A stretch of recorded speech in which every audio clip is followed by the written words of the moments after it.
Ketika ilmu bertambah, seharusnya itu menjadikan dia merasa bersyukur kepada Allah karena diberi tadi kesadaran yang tadi, ya, bukan karena kemampuan dia semata untuk mendapatkan pengetahuan, tapi Allah yang berkehendak untuk menitipkannya. Kalau Allah nggak berkehendak, sehebat apapun berikhtiar seorang makhluk tidak akan mendapatinya. Ya, betapa banyak orang belajar keras luar biasa, ya, tapi Allah nggak berkehendak. Karena melihat kemaslahatannya bukan pada orang dimaksud. Dia berhak mendapatkan yang lain, ilmu yang lain bukan yang itu. Allah titipkan pada yang lain.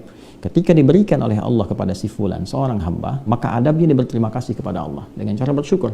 Nah, sifat syukur yang pertama ketika diberikan itu adalah menghadirkan sifat tawadhu dan mengembalikan semua pengetahuan kepada Allah. Karena itu Allah sangat tidak menyukai bila ada seorang yang merasa berilmu, kemudian sombong dengan ilmunya itu. Bahkan tingkat kesombongannya berada di puncak sampai tidak mengenal Allah, atau mohon maaf, tingkat kesombongan dengan pengetahuan itu sampai menentang Allah. Inna'udzubillahi min dzalik, ya. Nah, ini mendapatkan satu kecaman yang luar biasa, dan ini penyakit iblis yang pertama.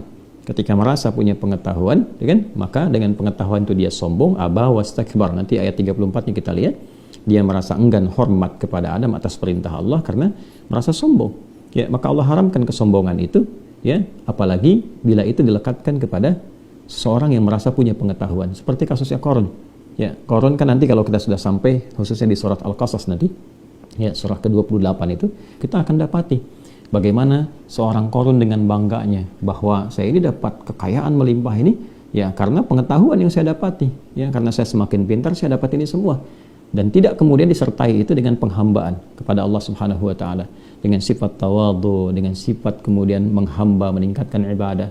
Karena hal yang demikian terjadi, maka apa yang Allah lakukan? Allah memberikan pelajaran, ya, dengan menghadirkan likuifasi, ditelan semuanya, supaya semua menyadari bahwa seluruh apa yang didapati oleh Qarun itu sejatinya adalah titipan dari Allah Subhanahu wa taala yang harus membangun nilai-nilai ketaatan dan ketakwaan kepada Allah. Jadi kalau dalam bahasa singkat yang sering saya sampaikan, seorang yang merasa sudah mendapatkan gelar atau pintar atau ilmunya terlihat banyak, tapi pada saat yang sama dia tidak mengenal Tuhannya, maka yang demikian belum dikatakan pintar yang sesungguhnya, belum mendapatkan keberkahan dari ilmunya.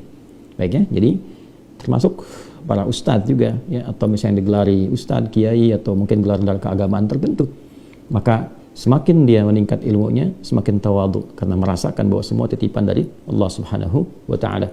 Demikian Sulaiman alaihissalam ketika diberikan oleh Allah pemahaman, fahamnahu, ya, maka Allah berikan pemahaman kepada Sulaiman yang melebihi ayahnya Daud alaihissalam.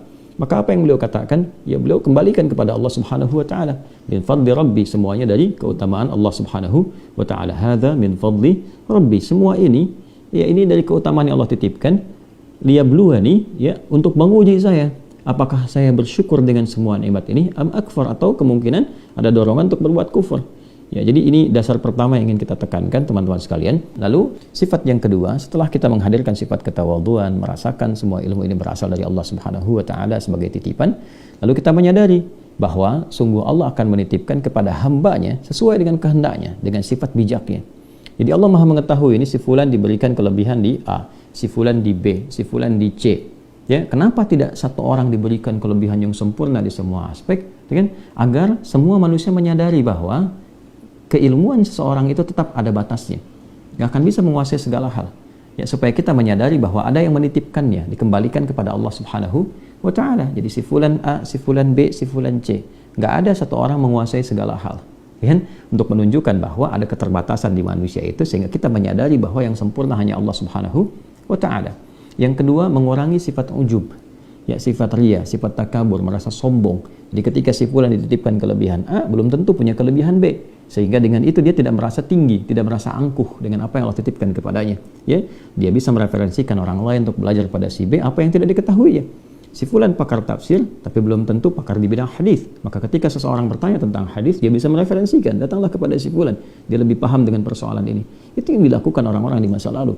Itu yang diajarkan oleh Nabi Shallallahu Alaihi Wasallam, dan itulah bukti dari pemahaman seseorang atas apa yang diajarkan oleh malaikat dari isyarat yang Allah sampaikan di Quran surah kedua Al-Baqarah di penutup ayat ke-32. Innaka, sungguh engkau ya Allah, antal alim, engkau yang maha mengetahui, pemilik segala pengetahuan, dan berkehendak kepada siapapun ilmu itu engkau titipkan. Al-Hakim, engkau maha bijak memilih seseorang di antara hambamu itu untuk menyampaikan risalah pengetahuan dimaksud.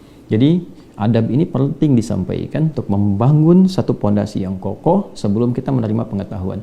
Sebab kalau adab ini masih rapuh, begitu pengetahuan masuk, nah ini biasanya bangunannya akan goyah. Ya, mudah sekali goyahnya dengan kesombongan, dengan ria, dengan popularitas, dengan materi. Ya, hati-hati, termasuk dengan materi, hati-hati. Nah, karena itu adab penting dibangun sebelum ilmu itu ditanamkan.